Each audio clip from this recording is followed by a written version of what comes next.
지금은요 사회의 역사 새로운 센세이션 민석쌤의 한 줄 더에 빠져들다의 민석쌤입니다. 자, 오늘 대한민국이 아니라 대한제국이라고 하는 고종이 황제를 선포하면서 실시했던 개혁, 대한제국의 광무개혁에 대해서 센세이션 암기비법, 아니 그 이상의 내용들을 오늘 선생님이 여러분들께 전달해 드리도록 하겠습니다. 이 영상 하나로 대한제국의 광무개혁의 모든 전반적인 내용들을 하나로 좀 전결짓기를 바라면서 정말 힘을 다해서 찍어 볼게요. 자, 대한제국 광무개혁입니다. 대한제국의 광무개혁. 자, 일단 이름부터 대한민국이 아니라 대한제국이 붙었어요. 그렇죠? 제자, 황제국가라는 거죠. 그리고 연호를 제정했죠. 독자적인 연호. 중국과 대등하다는 바로 광무인데요. 그래서 이 대한제국에서 실시된 이 광무 정권의 개혁을 광무개혁이라고 합니다. 당연히 우리가 배웠던 갑오 을미개혁과는요 엄격하게 비교를 하셔야 됩니다.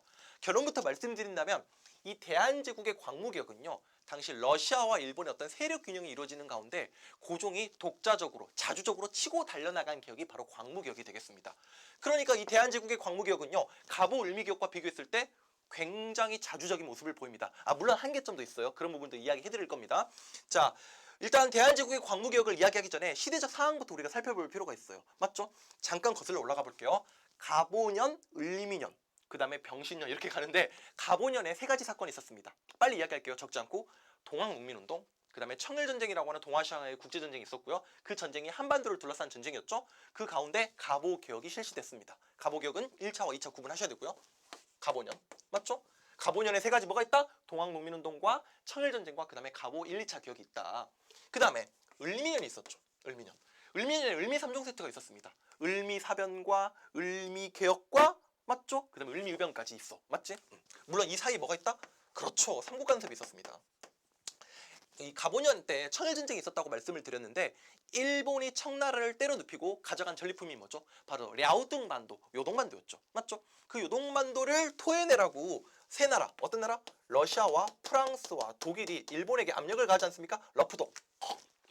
너 불독 닮았다. 너 불독 닮았다. 러프독. 자, 이 러시아가 주도로 한 이 삼국이 일본에게 개입을 합니다. 그러니까 일본이 청나라한테 뺏어낸 요동반도를 토해내지 않습니까? 이게 삼국간섭이야. 맞죠? 그리고 이 러시아의 영향력을 본, 러시아의 힘을 본, 러시아의 파워를 본 민비가 말이야 러시아 오빠를 끌어들이다가 죽지 않습니까? 이게 바로 을미사변이라고. 맞죠? 을미사변, 을미개혁, 그 다음에 을미의변까지. 을미개혁은요 영상 올려드렸으니까 참고하시고요. 맞죠? 그 다음 갑을병병이야. 병. 이 병이 병신년인데 실제로 병신년이야. 욕하는 게 아니라 이 을미개혁으로 자기 마누라 명성황후가 피살되니까 고종이 말이야 그때부터 밥을 안 먹고 막 통조림 까먹었다라고 했죠. 독살당할까봐. 그리고 그 고종이 신변의 위협을 느끼고 러시아 공사관으로 몸을 숨기지 않습니까? 이게 그 유명한 굴욕적인 병신파천, 악원파천 아닙니까? 여기부터 이야기를 해야 돼요. 이 러시아 공사관에서 고종이 거처를 옮기고 무려 1년 동안 러시아의 공사관에서 머무르지 않습니까? 그쵸? 그러니까 당시 국내외적으로 얼마나 우리의 자주권이라든가 국가적 위신이 땅에 떨어졌겠습니까? 그러니까 이러한 분위기 속에서 여론이 안 좋아지고 이 고종은 1년 만에 환궁을 단행하게 되는데 환궁! 여기서부터 이제 수업을 시작하는 거야. 환궁. 궁궐로 컴백했단 말이야. 백성들이 말이야 왕이시여 돌아오세요 라고 하면서 그 독립협회도 만들었고요. 그 독립협회는 나중에 영상 찍어서 올려드릴게요. 여론이 안 좋아지니까 고종이 돌아왔다고. 백성들이 말이야 컴백홈 아니 컴백궁 컴백궁 컴백궁 궁궐로 돌아오세요. 고종이 이제 돌아오는데 어디로 돌아왔다? 경복궁 땡, 창덕궁 땡이야. 경복궁 안 간다고. 자기 민비 명성황후가 경복궁에서 피살당했는데 돌아가겠어? 경복궁으로 안 돌아와요. 창덕궁? 넓고 으리으리하지만 창덕궁에서 이모곤란이 터지고요. 창덕궁에서 갑신정변이 터졌는데 고종이 가겠어? 안 가. 고종은 러시아 공사관에서 가장 가까웠던 여기로 환궁합니다. 이게 이제 공시생분들을 위해서 써드리는 건데 물론 한금에서도 이런 단어를 통해서 키워드를 잡아낼 수 있어요. 바로 경운궁으로 환궁합니다. 지금의 덕수궁이죠. 경운기 타고 온 거야. 달달달달달달달달달달. 미안합니다. 자, 경운궁으로 환궁을 했다. 그리고 고종이 건원 연호를 만들어요. 그게 바로 뭐야? 광무야, 광무. 우리 중국사에서 후안에 광무제라고 있어요. 빛을 되찾는다. 거기 광무를 본따서 광무라고 하고 그 다음에 와우 드디어 뭐합니까? 칭제하는 거죠. 황제라고 칭한다. 그리고 나라 이름을 대한제국이라고 하는 거죠. 맞죠? 이런 순서까지는 솔직히 공무원 시험에서나 나올 법한데 그래도 알고 있으면 좋겠다 해서 말씀을 드린 거고요. 이 고종이 이러한 일련의 과정 속에서 황제 즉위식을 위해서, 황제니까 천자, 하늘의 자손 아닙니까? 하늘의 자식. 그러니까 하늘에게 제사를 지내야 돼. 그래서 여러분 키워드가 경운궁, 그 다음에 환구단. 제사를 지내려면 제단이 필요할 겁니까? 그 다음 사후가 필요하겠죠. 황궁우. 이런 걸 만들고 나서 이제 대한제국의 광무개혁이 시작되는 겁니다. 자, 이제 정말로 시작합니다. 배경 스토리를 알려드릴 거야. 선생님이 암기비법만 툭툭툭 던져드리는 것도 나쁘지 않을 것 같은데 그래도 이 영상을 처음으로 접하는 여러분들을 위해서 자 잠깐 대한제국의 광무개혁이라고 하는 개혁이 이루어질 수밖에 없었던 어떤 시대적인 배경을 잠깐 이야기했습니다. 진짜 갈 거예요. 대한제국의 광무개혁 센세이션 암기비법입니다. 자 갈게요. 자, 지게를 짊어진 지게꾼. 지게꾼의 원수! 지게꾼의 원수! 뭐지 이게? 지게꾼의 원수! 시진핑! 지게꾼의 원수! 시진핑! 중국의 주석입니다. 중국의 원수! 지게꾼의 원수 시진핑! 전철 타고 국제여행, 전철 타고 국제여행, 전철 타고 국제여행, 전철 타고 국제여행. 자, 전철 타고 세계여행합니다. 국제여행하는 거야. 정말로 요것만 알고 있으면 여러분들 대한제국의 광무개혁은요 전부 다 모조리 커버가 됩니다. 정말로요. 자 바로 갈게요. 자 지게꾼의 원수 시진핑 전철 타고 국제여행. 이 대한제국의 광무개혁을 알 수 있는 슬로건이 구, 본, 신, 참인데 이 단어, 이 사자성어에 대한제국의 광무개혁의 모든 정신과 방향과 내용들이 다 담겨 있어. 옛것을 근본으로 하겠다. 그러니까 정치적으로 봤을 때는요. 온건개한 느낌이 나는 거죠. 기존의 보수적인, 정통적인, 봉건적인 체제를 유지하겠다라는 거야. 맞죠? 옛것을 근본으로 하겠다는 것은. 안 바꾼다는 거야, 옛것을. 그러니까 대한민국이 아니라 뭡니까? 대한제국이라니까. 그리고 새로운 걸 참고하겠다라고 나와 있어. 이건 뭐야? 경제적으로는 바꾸겠다 이야기야. 맞죠? 아하! 이 구본신참이라는 단어를 통해서 황제의 정치를 강조하고 있고요. 그 다음에 경제적으로는요. 이거 어려운 말로 식산흥업이라고 하는데 산업을 심고 흥하게 한다라는 건데 이 경제적으로는요. 뭔가 산업과 근대화를 향해 가겠다라는 걸 담고 있는 거죠. 자, 대한제국의 광무개혁 구본신참 이념을 담고 있는데 자, 그 증거로서 지게를 발급합니다. 지게. 땅 지자에 딱 계약서 개자야.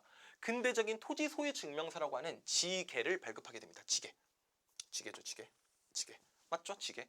지게 아문을 통해서 지게를 발급했다. 그리고 뭐 양지 아문. 양전 사업을 위한 양지 아문을 통해서 양전 사업을 하고요. 그다음에 토지의 소유 관계를 확립한 근대적인 토지 소유 증명서 지게를 발급했다. 지게 발급했다. 그 다음 대한제국의 광무개혁의 특징 중에 하나가 또 군사개혁이 이루어진다는 거죠. 군사개혁이 이루어진다. 갑오을미개혁에 비해서 확실히 두드러지게 자주적인 내용으로서 군사적 개혁이 이루어집니다. 그 증거가 바로 뭐냐? 요겁니다. 시위대와 진위대가 만들어지죠. 황제를 지키는 시위대가 창설되고요. 자, 지방군이었던 지읒자 지방군이었던 진위대가 증강이 됩니다. 이건 분명히 갑오을미개혁과의 차별화라고 볼 수 있어. 그 다음에 뭐 의학교, 듣기만 하세요. 이거는 의학교, 의료인을 양성하는 의학교가 만들어지고요. 그 다음에 너무 중요하죠. 군사개혁으로서 확실한 게 바로 육군과 해군을 황제가 직접 통솔한다고 하는 황제 직속의 원수부를 창설합니다. 그쵸? 황제가 군권을 쥐겠다라는 겁니다. 그 다음 핑자는 없습니다. 시위대 진됐고 핑자는 없어. 그냥 라임을 맞추려고 그런 거야. 지게꾼의 원수 시진핑 전철 타고 자 전차 전기 힘으로 달리는 차 전차가 가설되고요. 최초의 철도 경인선이 가설됩니다.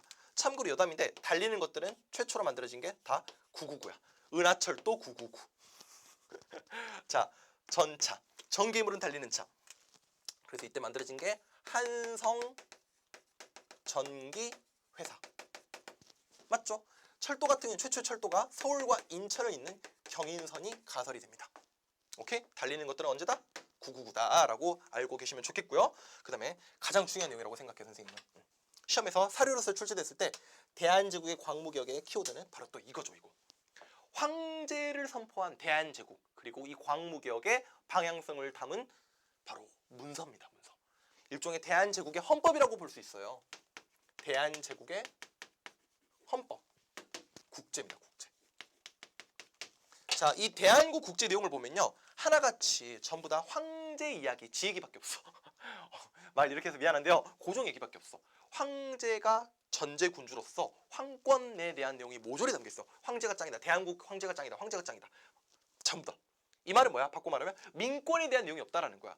분명히 대한제국의 광무격이 근대를 향하는 어떤 지향성을 띠고 있었지만 아직까지 정치적으로 그 시민사회를 향하는 어떤 근대적인 민주적인 모습은 보이지 못했다라는 거죠. 민권 내용이 없다. 이게 한계점이다. 민권 내용이 있다 없다? 없다. 다 황제권 얘기밖에 없다라는 거죠.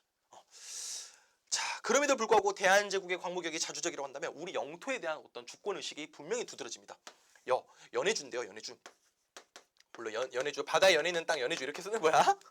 선생님 그냥 라임을 맞추려고 연해주 이렇게 이야기한 건데, 이 연해주에 해삼이 통상 사무를 설치하는 등, 또한 1900년에 1900년에 그 대한제국의 칙령으로서, 황제 명령으로서 독도에 대한 영유권을 이야기하기도 했고요. 또 이범인이라는 사람을 간도 관리사로 보내는 등 뭐 간도, 독도, 그다음에 뭐 연해주까지 우리 영토에 대한 어떤 주권의식을 보인 게 또 대한제국 광무격의 내용이라고 보면 되겠습니다.